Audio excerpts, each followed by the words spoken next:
asking for a join request. Okay, Okay. middle of the session. Acha, so among the CRs, so Nahid are Maruf, right? Yes, ma'am. These two people. Yes. So among the CRs, among you two, is there anyone who has a recording device? Ma'am, I don't have any currently. No, ma'am. Does not have. No, ma'am. Let's see if my ice spring works.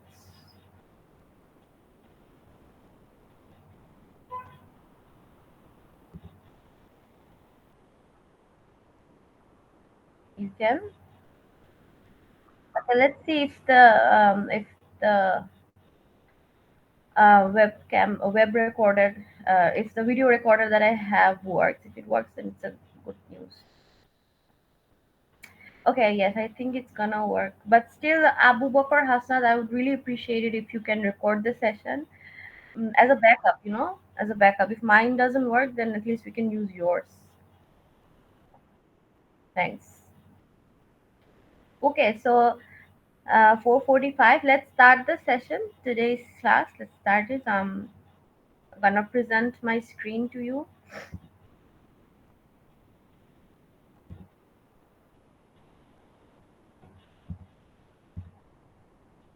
Okay, so I'm presenting my screen to you. So can you tell me if you can see my screen? Yes, ma'am. Yes. Okay, you can. Okay, so let's start the session.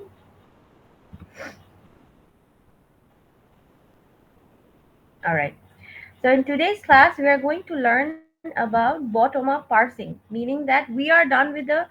Am I audible? Am I audible? Can you hear me properly? Yes, ma'am. Yes, ma'am. All Yes, right. ma'am. So, in the up until the last sessions, what we did was we only studied about lexical analysis and some parts of our lexical analyzer. Suppose, for example, we learned about regular expression to DFA conversion. We learned about the basics of regular expression, automata, right? Automata theory, these things. Now, moving on to the next phase of our compiler design, and this phase is also known as parsing or syntax analysis. So, parsers or syntax analyzers are primarily of two types.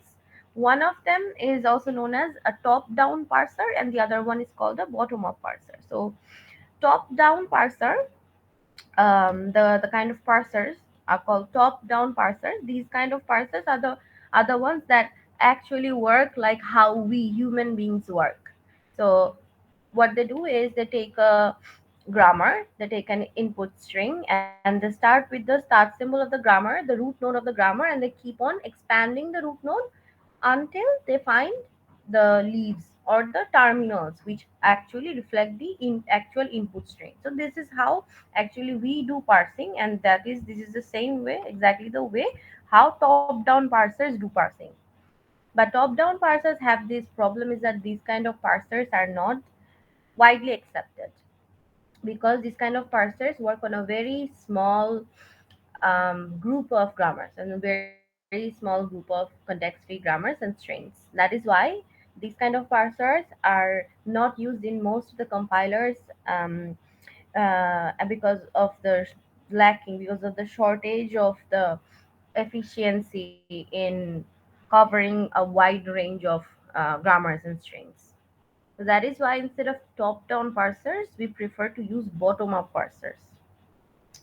And the bottom-up parsers are actually the opposite of top-down parsers, meaning that a bottom-up parser starts with the terminals, or starts with the input strings first, and then substitutes the input strings, or the substitutes the terminals with the corresponding head of the production rule, and they keep on doing it until they reach the root or the start symbol. It's just the opposite way of building a parse tree than a top-down parser.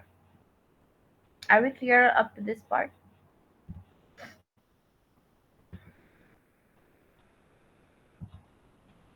Yes. Okay. So now the thing is, we are not going to cover top-down parsing. As you can see in the lecture curricula or lecture plan that we have in the drive folder, we can see that We are not going to cover top down parsing. Instead, we are going to stick to bottom up parsing. And the reason behind that is that top down parsers are not going to be part of your lab.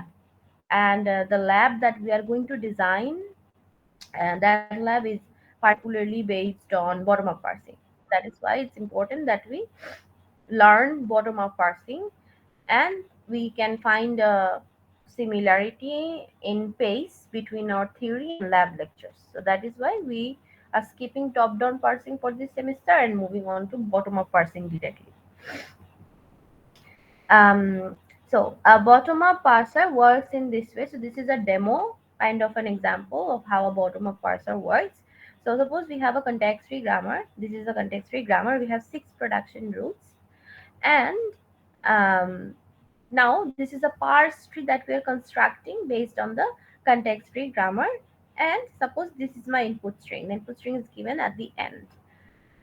Now let's do it in paint so that we can see the process correctly. So suppose this is our input string, id, mm, plus id bracket multiplied by id. So this is our input string and this is our grammar.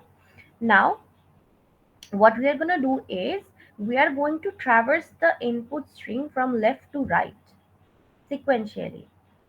So if we are traversing the entire string from left to right, we are going to come across one terminal at a time, right? So the first terminal that we come across is actually this bracket, this first bracket right here, right? And now we're going to check whether there is any production rule where the body of the production rule only contains this first bracket. All right. So is there any production rule among these 6 rules that were given to us where the production body only consists of a first bracket? Is there? I can see there is not any such production rule, right? So since there is no any production rule where a first bracket is the only thing that is present in the production body, I'm going to move on to the next available terminal or input symbol that I have from my input string. So now I'm going to traverse ID as well. So now I'm going to check again whether there is any production rule where the body of the production rule contains either ID or bracket and ID, because this is up to the part of the input string that we have traversed. We have not seen other parts of the input string which are left, which are here to the right hand side, right? So those are still not processed. This is the part of the input string that's been processed. So that is why I'm going to look into my production rules to find an appropriate match for the portion of the input string that I have already traversed. So now I'm going to see if there is any production body which has ID or bracket ID only in the production body. Okay. So now I can see that in rule number 6, where the production rule is F derives ID, the body of the production rule contains ID in it. And notice that along with ID, we cannot see any other grammar symbol associated with it, right? ID is existing solely on its own without the associativity of any other grammar symbol, right? So I can say that ID as a whole can be replaced by F, which is the head of this production rule, rule number 6. So can I do that? Can I do this? Can I replace ID with F? Yes, ma'am. I can, right? Yes, ma'am. Right. All right. I can. And now the process that I followed here, the process is what? I am substituting the body of the production rule with the head of the production rule. Earlier, in the earlier examples that we did in 331 automata theory or in top down parsing, what we did was we used to substitute the head with the body of the production rule, right? This is how we used to draw parse trees. But now here compilers are actually following a reverse approach, a reverse strategy where the body is getting replaced by the head. Now, when we replace the head with the body, then this process was called derivation, right? You have learned about leftmost derivation, where the leftmost non-terminal gets expanded first, then the rightmost derivation, where the rightmost non-terminal gets expanded first, right? So the process was named as derivation. But here, what we are doing is we are doing something which is called the opposite of derivation, and it also has a name. So the name of this process is called reduction, which is the opposite of derivation, where we reduce the body of the production rule with the head. Is it clear so far? Yes, ma'am. Okay. Yes. Questions? Questions? No, ma'am. Okay. So now this is called reduction, and there are a few other terminologies that we need to learn, which is, notice that I am asking you to traverse through the entire string one terminal at a time, right? Until we find the appropriate match in the production body so that we can replace the body with the head. Now, we need to have some kind of buffer or some kind of memory where we are inserting these input terminals, right? So that we can keep track of the input terminals we have traversed so far. Now, the memory or the kind of space that is used in storing these input terminals that we are processing is called a stack, right? The stack is the space or the memory where we are storing these input terminals. So once we traverse bracket, it was stored in the stack, and then the stack top was then replaced with, oh my god, that's not construction. So then in the next phase, we traversed we found ID, and then bracket was replaced with ID in the next step, right? So we had this, then we had this ID. So this part of the input string is something that we have already. Is it causing any problem? The noise? Not that much, ma'am. Yeah, Not that much, ma'am. can't hear you. Can you be a bit louder?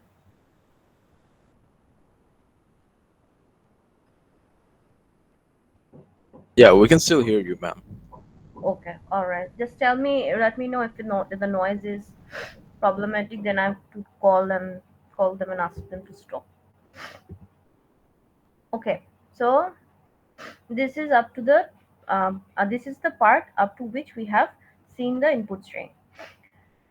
Now notice that we did not we did not replace bracket id. This entire part of the string we have processed with the head, right, with the next available reduced non-terminal. We only took into account id because there was no match for bracket id, right? He only had to replace id with f because there was no match for bracket and id, although bracket was also part of the portion of the input string that we have seen, right? So now the portion of the input string which resembled or corresponded to a production body completely, where we replace the production body with the head, that portion is called a handle. So here id is working as a handle because id was reduced to f in a process called reduction. All right, clear? Yes, ma'am.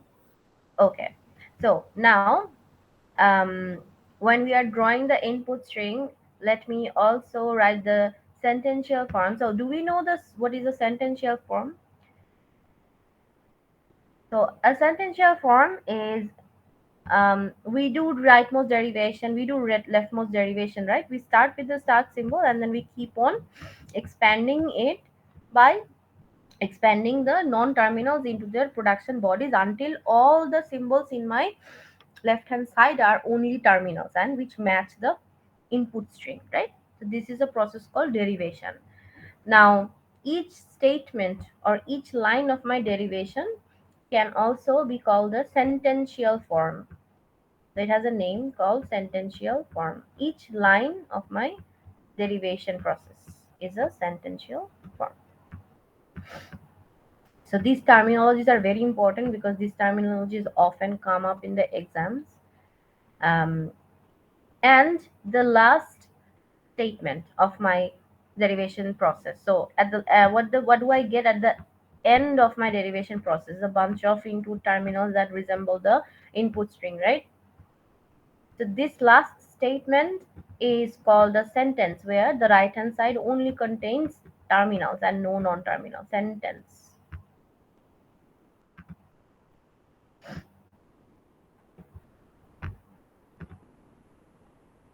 All right, sentence. Okay, now we know what a handle is. We know what is reduction. We know what's a sentential form. We know what's a sentence. So these terminologies are clear to us. Now, moving on. Um, so are we clear about these terminologies? Does anybody have any confusion or question?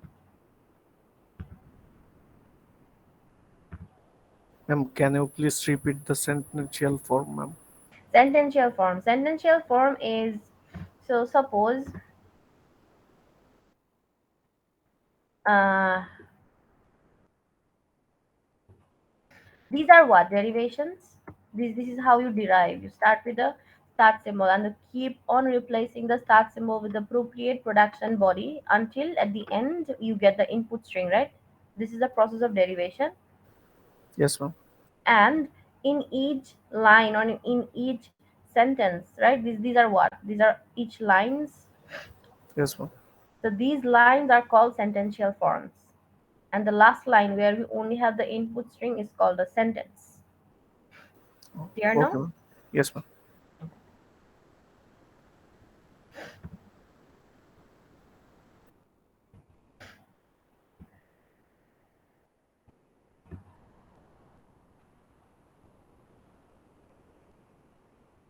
Okay, so we will also write the sentential forms while we are drawing the parse trees. Okay, so that is for our understanding. I will tell you why we need to write the sentential forms, because at the end you are going to see something which will also define how actually bottom up parsers work. So let's write the sentential forms. Um, so we had first we had ID plus ID, then multiplied by ID. In the next phase, we replaced it with F plus ID into ID. So this is done. Now, now we can see that in the stack, this portion, the first bracket was already present and ID was present, but ID got replaced with what? F. Now, if we look at the stack actually contains this first bracket and F, because ID was popped off the stack and ID is no longer a part of the stack anymore. Okay, the stack top is now F. So this also means that this portion of the sentential form is the portion that we have already traversed, we have already seen. Okay, so this will help us decide the next handle for the next reduction step. So now we are going to check that if there is any production body where we have only F or bracket F, because this is the part which will act as a handle in the next reduction step, because this is also the part that we have already seen, we have already traversed, right? So we are going to decide on finding a handle based on the portion of the string that we have seen. If we cannot find a handle within the portion, then we need to add more and more symbols to the stack by traversing to the right of the input string. So if we cannot find any handle for F, then we also add plus to stack. We see if there is any possible match for F plus or only plus. If that doesn't exist, then we again add id, and we keep on adding input symbols to our stack until we find a handle. All right. So now Yes, I ma'am. see. All right. So now I am checking whether there's any production body which has only F in the production body, right? Only F. Okay. Is there any? Yes, I can see that in production rule number 4, F is the only production body. F is not associated with any grammar symbol. So I can say that F can act as a handle in my next step where I can replace F with T, right? So now F becomes my handle and I'm replacing F with T. Okay, clear? Yes, ma'am. Okay, so we also write the sentential form that we have obtained where F is now T and plus ID multiplied by ID. So this portion is done. Now in the next iteration phase, um, since these two things, bracket and T, these two terminals or these two grammar symbols are the only grammar symbols that we have already visited and we have currently in our stack, then we are going to check whether any one of them or the two of them can act as a handle in the next step. So I check whether T itself can act as a handle. So I'm going to check whether there's any production rule where T solely exists as a sole production body and is not associated with any other grammar symbol. So let's check. Is there any such production rule? Yes, I can see that in rule number 2, I can easily replace T with E, right? Right or not? Yes, ma'am. Okay, so I'm going to replace T with E. And I'm going to also write the um, sentential form.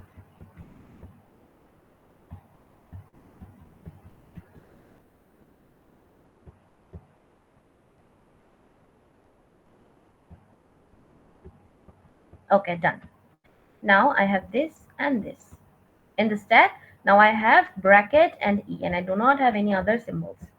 So again, I'm going to do the same thing. I'm going to check whether I can find a handle for E, where I can find a production body where E exists solely without anything else along with it.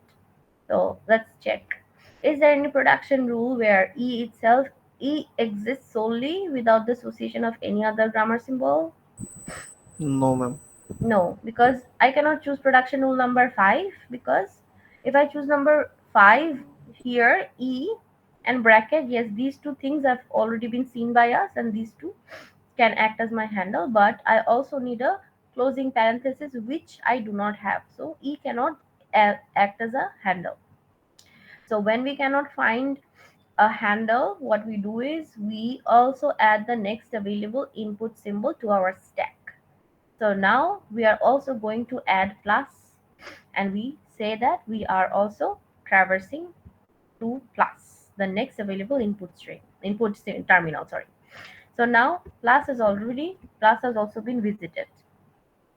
So now I check whether I can find a appropriate handle which will be E plus or bracket E plus, something of that sort. So I can see that in rule number 1, I have E plus, right? I have E plus, but I cannot reduce E plus to E because I also need T, right? Yes, ma'am. And T is not present in my stack currently. So I cannot reduce E plus T to E. That's not possible. What I do now is, again, since I cannot find a handle, I need to add few more terminals so that I can find a handle. Now the next terminal we have is what? ID. So I'm also adding ID to my current stack. Add ID. So now I'm going to check whether I have what do I have? Bracket E plus ID or any combination of these grammar symbols in my handle. So I do not have E plus ID, nor do I have plus ID, but I can say that I have only ID, which can act as my handle because rule number 6's production body contains ID, right? As only ID. right? Yes, ma'am. So ID now can act as my handle, and I will simply replace ID with the production head, which is F. So ID is now replaced with F. All right, and since we are doing a reduction, it's also appropriate that we write the sentential form. So E plus F multiplied by ID. Okay, now we have seen bracket E, we have seen plus, we have also seen F. Now we're going to see if we can find a handle for E plus F or plus, right? So I can see that I can find I can use F as a handle because F is the production body for rule number 4, and F does not have any other symbols along with it, right? So I can simply reduce F to T. Clear? I can, right? Yes, ma'am. So reduce F to T. So this is what I get. And the sentential form should be what? Sentential form should be E E plus T. plus T. Good. E plus T multiplied by ID. Okay, so done. Now, this is the portion that I have seen so far, bracket E plus and T. So, is there any portion of the string of the sentential form that can act as a handle for my next reduction step? Production rule 1. Production rule 1, good. But you can say that, Miss, what about production rule number 2? Production rule number 2 has T, and T exists in the set of the input symbols or set of the grammar symbols that we have seen so far. So why can't I use number 2 and reduce T to E? Why can't we? Ma'am, because we don't have E plus E or something. Because we don't have E plus E. Yes, that is something you have decided based on what? Your intuition, because you're a human being. But how will my compiler understand? How will my code understand, right? Yes, ma'am. So the answer to this is simple. We always choose the longest common sequence. So E plus T is a match. T is also a match. But E plus T is longer in length than T. So that is why we are choosing E plus T over T. Clear? Yes, ma'am. So now if I choose E plus T, then I can reduce E plus T to E in the next iteration. So E plus T is reduced to E. We also write down the sentential form here.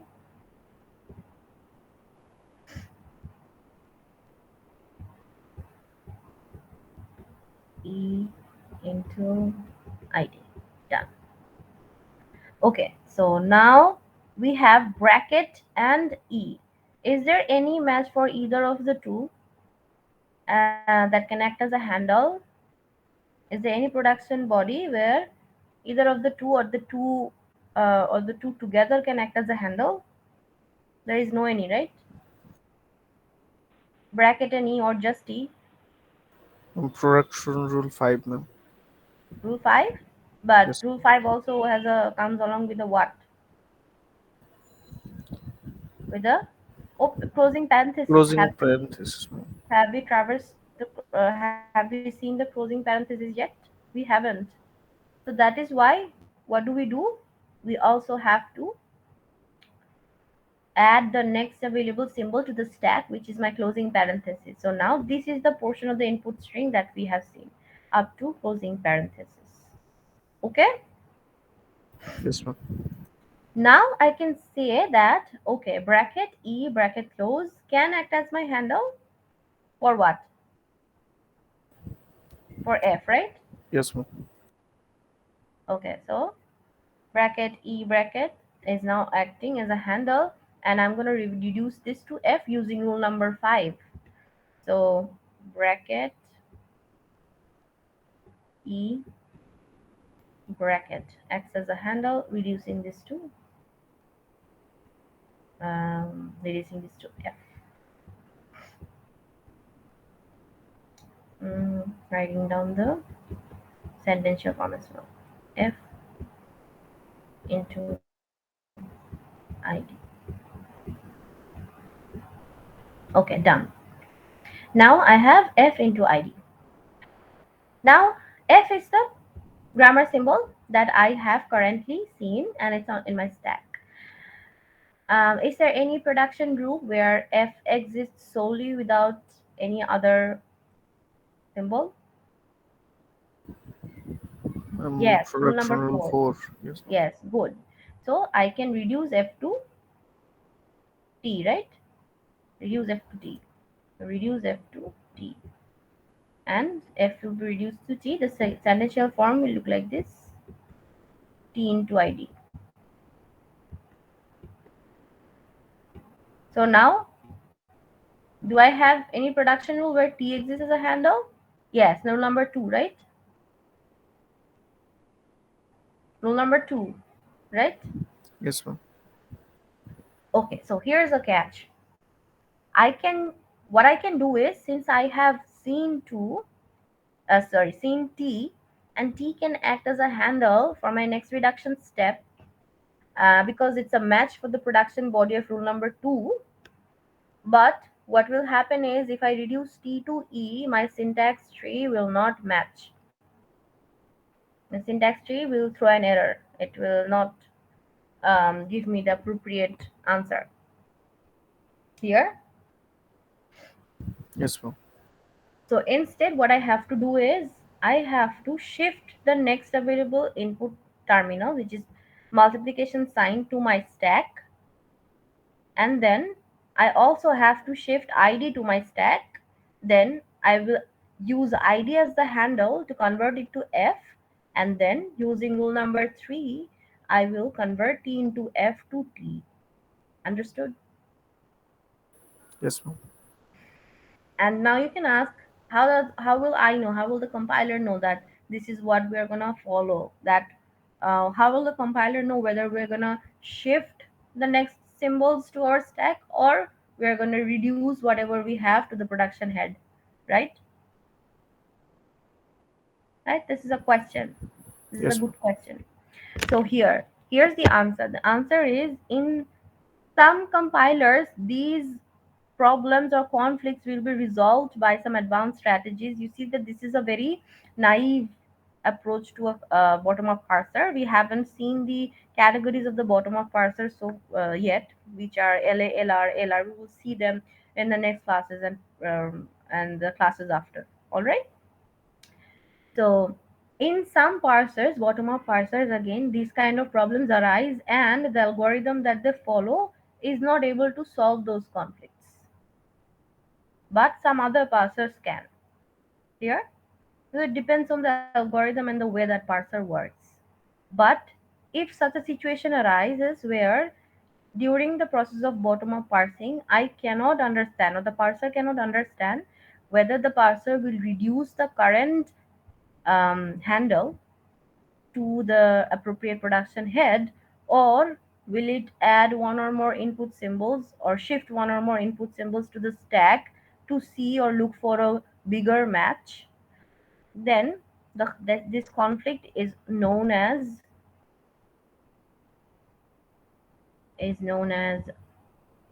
shift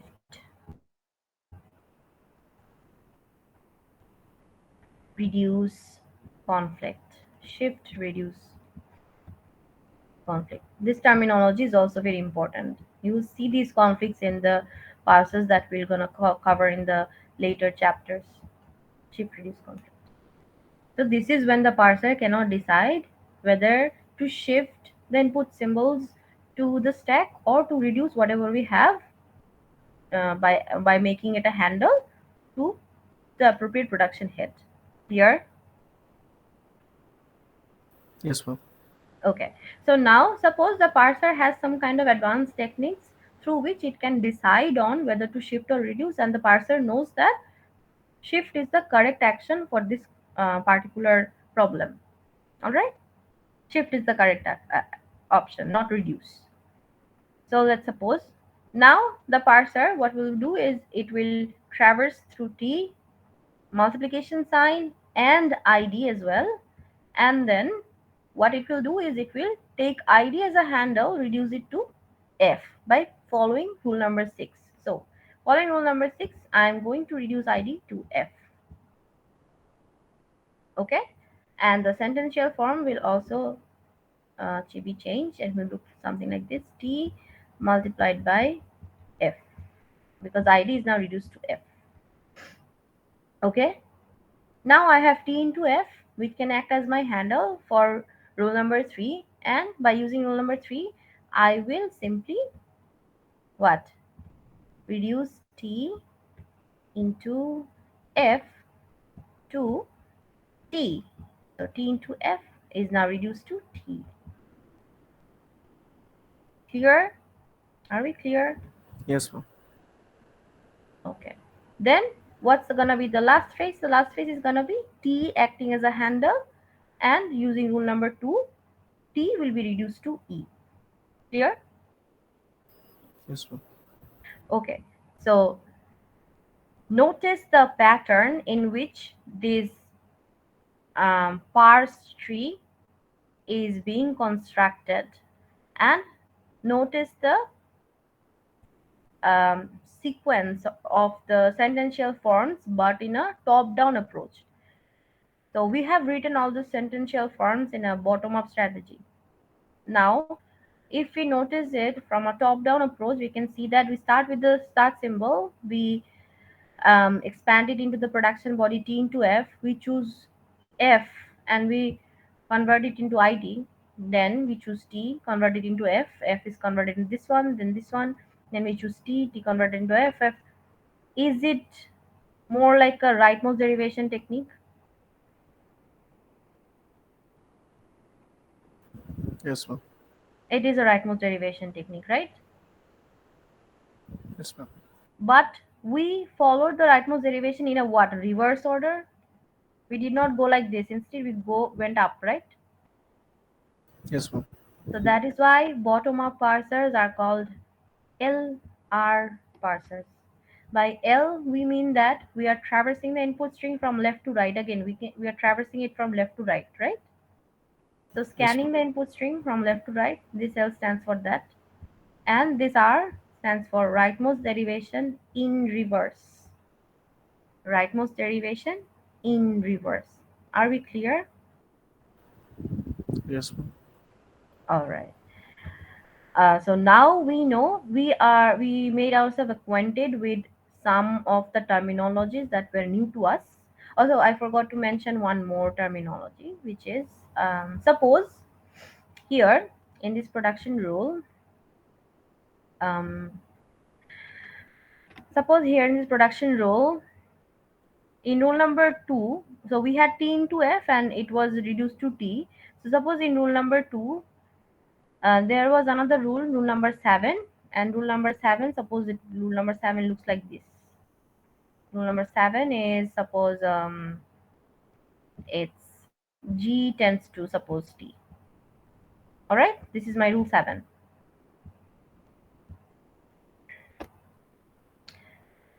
So now here, um, so here in this step, T was acting as a handle, right? T acted as a handle, and then we reduce T to E, right? In this step, Yes, ma'am. using rule number 2, right? Yes, ma'am. Now, when we have a rule number 7 where T can act as a handle and it also matches with the production bodies of multiple production rules, right? T acting as a handle can work as the production body for rule number 2 as well as rule number 7, right? So, which production rule should I choose now? Which production head should we replace T with? Isn't this like causing some kind of ambiguity? Yes, ma'am. Yes. So these kind of ambiguities also arise in bottom-up parsers. Again, the algorithms that each parser uses is different and it's going to solve those conflicts in its own way. But the conflict, type of conflicts are known as, this is a name, it's known as a reduce conflict, meaning that I cannot figure out which production body to use to reduce the particular handle we are currently working on. Reduce conflict. Are we clear on this part? Yes, ma'am. Okay, so we learned a lot of new terminologies, and these are very important. So, acha, another thing that I forgot to mention, another terminology is that you see that in each level, right? In each level, the handle is being updated, right? First, ID was our handle, then in the next stage, F became our handle, which was then reduced to T, then T became our handle, right? In each step of drawing the parse tree in a bottom up approach, the handle is being what? Replaced with the next handle, right? Right? The handle is updating, isn't it? Yes, ma'am. Yes. Yes, miss. Yes. And in the end, the start symbol itself is the only handle, but we cannot change it or we cannot replace it with something else because it's a start symbol, right? Okay, Yes, so ma'am. this process of repeatedly changing or eliminating handle is called handle pruning.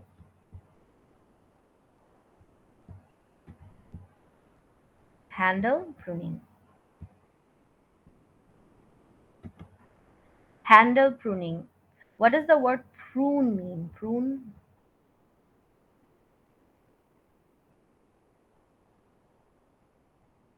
Prune? Anybody?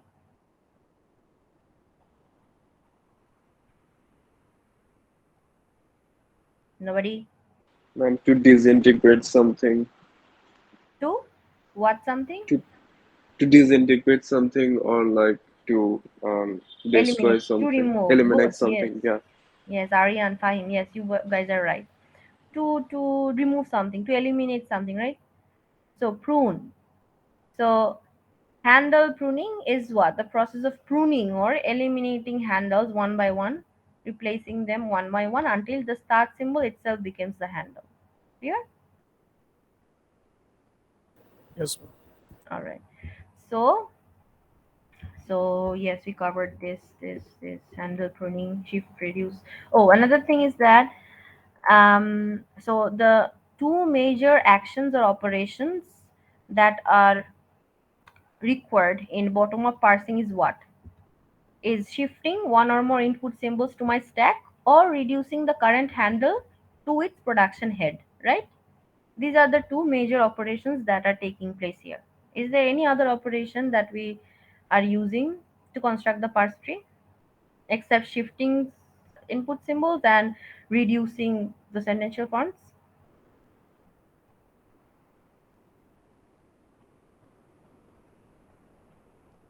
We don't, right? Yes, ma'am. Yes. So that is why shift reduce parsers, oh sorry, that is why bottom up parsers are also known as shift reduce parsers. Shift reduce parsers. Okay. Yes, ma'am. So bottom up parsers have a lot of synonyms. We have shift reduce parsers. We have also LR parsers. Okay, so these are some examples of a shift reduce conflict. So suppose this is a particular grammar CFG, but a portion of the grammar is given, meaning that the production rules for one non-terminal is given, the other ones are missing here. So suppose statement is a non-terminal, and from statement we are deriving three production bodies, and if then other else, these are the terminals tokens, and expression statement, these are all the non-terminals. All right. Now statement can be broken into these three production bodies, right? Any, you can pick any of the three. Suppose the current stack is holding this sentential form, if expression then statement, and statement is the stack head or the stack top currently. All right, and there may be few other symbols at the end, and these are not also, these are shown by dotted lines, meaning that they are not important right now. So suppose this is the product, this is the head of the stack where statement is the stack top. Okay, and suppose that we have processed all the previous input terminals from my input string, and the next input terminal that we have to process is else. So apart from else, there may be other terminals in my input string which are not necessary. That is why they're shown by dotted lines. So suppose else is my current input terminal, and statement in this portion is now current um, stack top, stack head. Okay, so this is the position we are currently in right now during the parsing process. Okay. Yes, ma'am. Okay. Now notice that this portion of the stack completely matches with the first production body of the production rule for statement, right? So Yes, what ma'am. I can do is I can reduce, simply reduce the expression then statement to statement. I can do that. Also, I can add the next available input symbol, which is else, to my stack, and then I can check whether the next available symbols after else can be reduced to statement, so that if expression then statement else statement will be my handle, which then can be reduced to statement, right? Right? And can you just repeat the thing again? Yes. So I'm saying that now at this position currently, what we can do is we can either use this portion right here as our handle because it matches completely with the body of the production rule number 1, and we can reduce it to statement, or I can also add one or more symbols from my input string. Suppose I add else, right? Then I have a match for if expression then statement else, this portion of my production body for rule number 2, right? This production rule for rule number 2. Yes, ma'am. Then I can check whether the next available symbols are giving me statement, right? Then I Yes, ma'am. can have if expression then statement else statement, the longer portion of my production body, which I can reduce to statement in the next steps, right, that follow, right? Are we clear now? Ma'am, So if this you is a could, this is again a shift reduce conflict. I can reduce this portion to statement, or I can shift these symbols and check whether I can get a match for production body of rule number this rule right here, and then I can make this my handle and reduce it to statement in the next steps. So this is a shift order reduce conflict. Clear? yes, ma'am. Okay. So this is another example of a shift reduce conflict. And this is there's a reduce conflict as well. You can check pages 3239 to 240 of your book to see how that will work. This is just the same configuration, same kind of example that we have studied before, like this one, reduce conflict. So do we have any questions up until this far?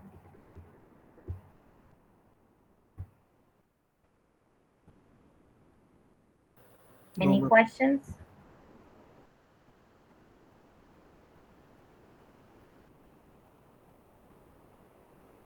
Questions? No, ma'am. No questions?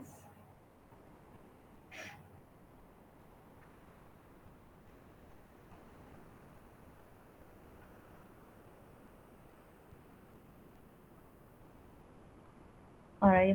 If we don't have any questions, then so who was in charge of recording? Hasnath, right? So Hasna, I would request you to upload the video that you have um, in the general channel. If you upload it in the general channel, then everyone can see it. General channel.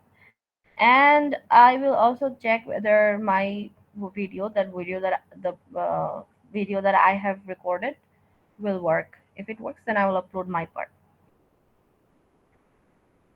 All right. So if you don't have any questions, then we can end the session here and see you tomorrow. All right. Okay, ma'am. All right.